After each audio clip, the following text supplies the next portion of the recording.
Hi friends, എല്ലാവർക്കും കുഞ്ഞൂസ് cooking ചാനലിലേക്ക് സ്വാഗതം. ഞാനിന്നിവിടെ വെള്ളക്കടലയുടെ ഒരു റെസിപ്പി ആയിട്ടാട്ടോ വന്നിരിക്കുന്നത്. അതിനായിട്ട് വെള്ളക്കടല തലേ ദിവസം തന്നെ കുതിർത്തിയെടുത്തിട്ടുണ്ട്. ഇതിന് പലയിടങ്ങളിൽ ചെനക്കടല, കാബോളിക്കടല അങ്ങനെയൊക്കെ പറയും. ഞങ്ങളിവിടെ വെള്ളക്കടല എന്നാണ് സാധാരണ പറയുന്നത്. ഇത് കഴുകി വൃത്തിയാക്കി വാരി വെച്ചിട്ടുള്ള വെള്ളക്കടലയാണ്. 1 കപ്പ് വെള്ളക്കടലയാണ് ഞാൻ എടുത്തിരിക്കുന്നത്. അപ്പോൾ ഇനി ഇത് നിങ്ങൾക്ക് വൈകിട്ടത്തേക്കാണ് നിങ്ങൾ ഇത് തയ്യാറാക്കുന്നത് വെച്ചെങ്കിൽ രാവിലെ നിങ്ങൾ കുതിരയിട്ടാൽ മതി. അതല്ല, ഞാൻ രാവിലത്തേക്കാണ് തയ്യാറാക്കുന്നതായ കാരണം ഞാൻ തലേ ദിവസം രാത്രി വെള്ളത്തിലിട്ട് കുതിർത്തതാണ് കേട്ടോ. അപ്പോൾ ഇനി ഇത് ഞാൻ ഒരു കുക്കറിലേക്ക് ഇടുന്നുണ്ട്. അപ്പോൾ ഇതിൻ്റെ അളവെന്ന് പറഞ്ഞിട്ട് വെച്ചെങ്കിൽ 1 കപ്പ് വെള്ളക്കടലയിലേക്ക് ഞാൻ 2 കപ്പ് വെള്ളമാണ് ഒഴിക്കുന്നത്. അങ്ങനെ 2 കപ്പ് വെള്ളം ഒഴിച്ചെന്ന് വെച്ച് കഴിഞ്ഞാൽ കടലയും വെള്ളവും തമ്മിൽ സമാസമായിട്ട് നിൽക്കും. മുതിരയായാലും കടലയായാലും പയറായാലും ഒക്കെ ഞാൻ അങ്ങനെ തന്നെയാണ് കേട്ടോ വെക്കുന്നത്. അപ്പോൾ ഇത് നമുക്ക് ഒഴിച്ചു കൊടുക്കാം. അപ്പോൾ ഒരു 4 വിസിൽ അടിച്ചിട്ട് ഞാൻ എയർ കളയണം ചെയ്യുക. അപ്പോഴേക്കും കറക്റ്റായിട്ട് വെന്ത് വന്നിട്ടുണ്ടാവും. അപ്പോൾ ഉപ്പൊക്കെ ഇട്ടിട്ട് വേവിച്ച് വെച്ചതാണ്. 4 വിസിൽ അടിച്ചിട്ടുണ്ട്. നമുക്ക് എയർ കളഞ്ഞിട്ട് ഒന്ന് നോക്കി നോക്കാം. ഇപ്പോൾ നമ്മുടെ കടലയൊക്കെ നല്ല പോലെ വെന്ത് വന്നിട്ടുണ്ട്. ഇനി നമുക്കിതൊരു കയ്യിലെടുത്തിട്ട് നമുക്ക് അതൊന്ന് വെന്തിട്ടുണ്ടോ എന്ന് നോക്കി നോക്കാം. കണ്ടില്ലേ, ഞാൻ പിടിച്ചൊന്ന് പ്രസ് ചെയ്യുമ്പോൾ നന്നായിട്ട് പൊടിഞ്ഞ് കിട്ടുന്നുണ്ട്. അപ്പം ഇതാണ് അതിൻ്റെ വേവ്. ഒരു വിരലുപയോഗിച്ച് നമുക്കൊന്ന് പ്രസ് ചെയ്ത് കൊടുത്തിട്ടുണ്ടെങ്കിൽ അതൊന്ന് പൊടിഞ്ഞ് കിട്ടും. ഈ പൊടിച്ചിലാണ് നമ്മുടെ വേവ് കേട്ടോ. അപ്പോൾ നമുക്ക് ഇനി അടുത്തത് ഇതിൻ്റെ മസാല തയ്യാറാക്കാൻ നോക്കാം. അതിനായിട്ട് ഞാനൊരു പാൻ അടുപ്പത്തേക്ക് വയ്ക്കുന്നുണ്ട്. പാൻ നന്നായി ചൂടായി നമുക്ക് വെളിച്ചെണ്ണ ഒഴിച്ചു കൊടുക്കാം. പിന്നെ ഇതിലേക്ക് ഞാനൊരു 5 കരയാമ്പൂവാണ് ഇട്ട് കൊടുക്കുന്നത്. പിന്നെ അതുപോലെ ഒരു പത്രിയുടെ പകുതി, ഒരു തക്കോലം പകുതി, ഒരു ചെറിയ കഷ്ണം പട്ട, പിന്നെ പെരുംജീരകവും ഏലക്കായും കൂടി പൊടിച്ച് വെച്ചിരിക്കുന്നത് ഇട്ടുണ്ട്. പിന്നെ വേപ്പിൻ്റെ ഇലയും കൂടി ഇട്ടിട്ട് നല്ല പോലെ ഒന്ന് ഇളക്കി കൊടുക്കാം. ഇതിലേക്ക് ഞാനൊരു വറ്റൽ മുളകിൻ്റെ പകുതി 2ആയി മുറിച്ചിട്ട് ഞാൻ ഇട്ട് കൊടുക്കുന്നുണ്ട്.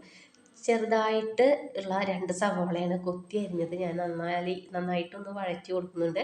ഇതിലേക്ക് 2 കഴുകി വെച്ച തക്കാളി ഒന്ന് പേസ്റ്റ് ആക്കിയിട്ട് ഞാൻ അടിച്ചു കൊണ്ടുവരുന്നുണ്ട് കേട്ടോ.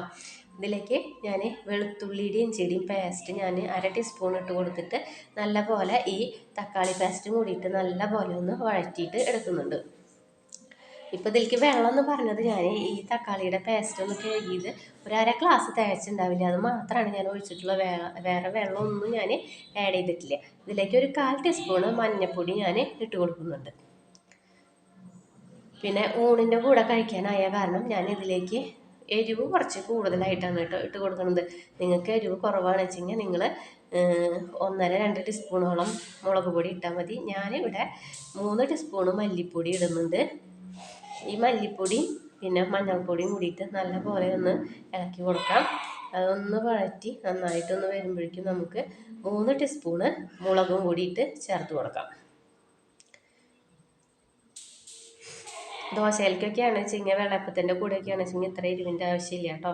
ഞാൻ ഊണിലേക്കായ കാരണമാണ് കേട്ടോ 3 ടീസ്പൂണ് മുളക് പൊടി എടുക്കുന്നത്. അപ്പോൾ ഇനി ഇതിലേക്ക് 1/2 ടീസ്പൂണ് വീട്ടിൽ തന്നെ പൊടിച്ച് വെച്ചിട്ടുള്ള ഗരം മസാലയുടെ പൊടിയാണ് ഞാൻ ചേർത്ത് കൊടുക്കുന്നത്. ഇതിലേക്ക് 1 ടീസ്പൂണ് പഞ്ചസാര ഞാൻ ആഡ് ചെയ്തിട്ടുണ്ട് വെച്ച് കഴിഞ്ഞാൽ പഞ്ചസാരയുടെ ആഡ് ചെയ്തിട്ടുണ്ടെങ്കിൽ നല്ലൊരു ടേസ്റ്റാണ്. ഇനി ഈ മസാലയിലേക്ക് നമ്മുടെ വേവിച്ച് വെച്ചിട്ടുള്ള നമ്മുടെ കടല ചേർത്തിട്ട് നല്ലതുപോലെ നമുക്കൊന്ന് ഇളക്കിയെടുക്കാം കേട്ടോ. ഇനി ഒരു തണ്ട് മല്ലിയുടെ ഇല ഞാൻ അരിഞ്ഞ് വെച്ചിട്ടുണ്ട്. അപ്പം നമുക്ക് അതും കൂടി ഒന്ന് ചേർത്ത് കൊടുക്കാം.